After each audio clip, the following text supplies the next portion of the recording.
So I love our stewardship theme for this fall. See how they love. You know, in the early church, when Christians were struggling to grow and to make a difference in the world, pagans who thought Christians, they weren't persuaded Christianity was great. One of the things they said was, see how they love.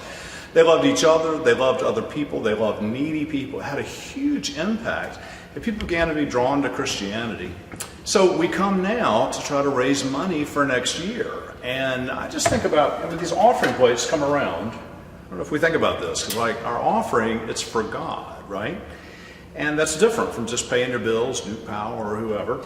And what's in the bottom of the plate here is kind of interesting. It's Greek letters, but it stands for Jesus. Like, this is all about Jesus. I've been thinking about the teaching of Jesus. We had that thing where Jesus comes to Zacchaeus' house, and Zacchaeus gives half his goods. I mean, we're not asking for that much from you, but we are asking for some increases. We're trying to do some cool new things this year that really matter. Let me tell you about these things. An important increase in funding that we're looking at for next year is regarding the shuttle. More and more people are coming to church. It's harder and harder to park. I'm here with Liza. Liza, do you ride the shuttle? We sure do. Why? Tell me about that. What's that like? Well, when you have 3 grandchildren. Yes, which I don't. You do. We do, and we're trying to get them all to church on time. Getting to the shuttle and being dropped off under that portico is wonderful. There's no coming across the road. No hunting for a parking place. Parking lot tension. And then when we're running late, as we usually are, we still get here. And the kids love riding the shuttle too. Yes. Everybody's friendly and all? Everybody is very friendly, and Liza has found money on the shuttle. Well, there you go. That'll fund our budget for next year.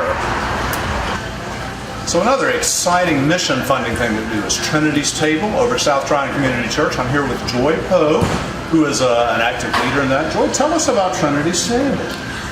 James, we have every Thursday a group from Miners Park, a group of women go over there, about 9 of us, and we cook and provide a free community meal to the neighborhood. And our numbers, we have sometimes between 180 and 200 people come through. I have been over there, and it is a busy place, and it is an exciting place. Everybody's smiling and happy, and it's kind of like church, isn't it? It is.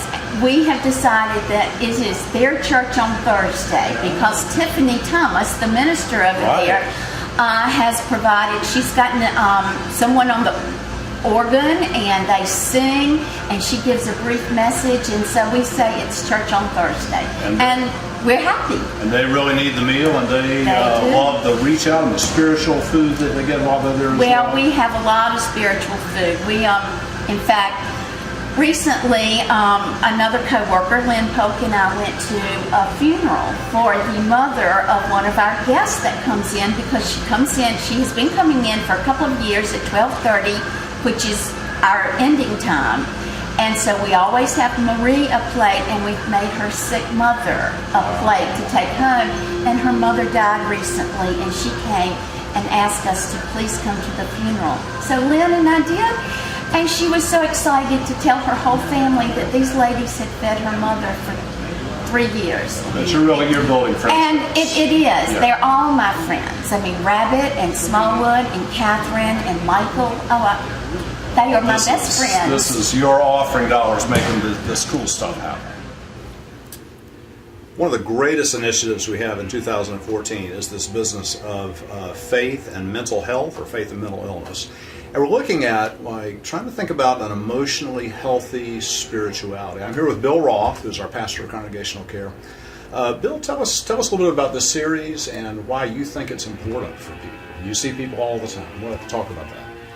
Well, what I like most about the series is the fact that it really marries the old spiritual traditions of the disciplines of the church, things like a contemplative life, prayer life, scriptures, all that, along with the sense of being able to look at your history and your past and how your family influences you and your behaviors today. And the intersection of those two is where you're going to find healing and find God. So I really am excited about it. We've been pioneering this within staff. Our staff's been meeting in small groups. I've been in a group with Bill.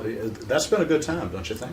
Been excellent. The staff has been really enjoying it. They participated. It's one of those things where it's a little hard work because you're forced to kind of look at your history. look at, as we call it, look at the below the waterline, look at the iceberg, what's underneath, what's behind some of your behaviors, and kind of understand yourself better. And that can be a little scary, and yet, as the author of this material tells us over and over again, that we're never going to be any more healthy in our spiritual walk than we are in our emotional walk. So getting emotionally healthy, good mental health, is a pathway to better spiritual health. And that's what we're all about here, is growing closer to Christ and growing deeper and having more fulfilled lives. And this program with Peter Scazzaro coming early in the year and following that up, it's just going to be a great, great thing. So we're looking forward to that. Going to be an exciting time. Good.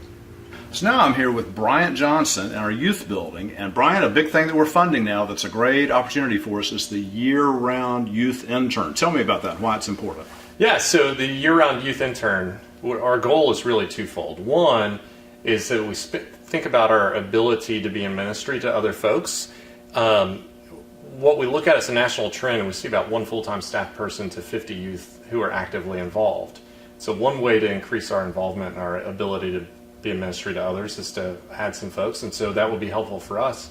We also think that we have a great training ground to help educate young people who are looking at ministry as a career, and this being a great facility and a great staff to work with to do that, to discern that call into ministry full-time. You probably did that somewhere. Is there somewhere you worked when you were young? And I you worked learned at the ropes? United Methodist camp in Florida That for a helped few you? summers, and Helped you become as brilliant as you are now. Well, that's just great.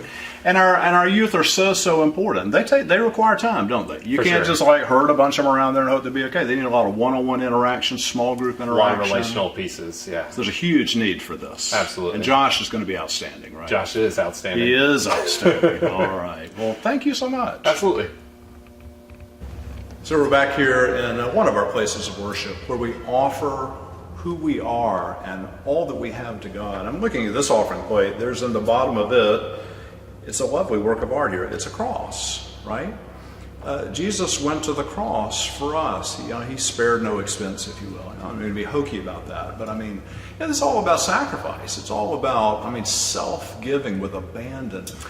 We ask you to join with us this year and make this a significant year in giving so that we can really make a difference in God's world, so that people can see how we love. So that's what Myers Park, our church together, will be known as the people that we really love here and out in the world. Give just as generously as you possibly can.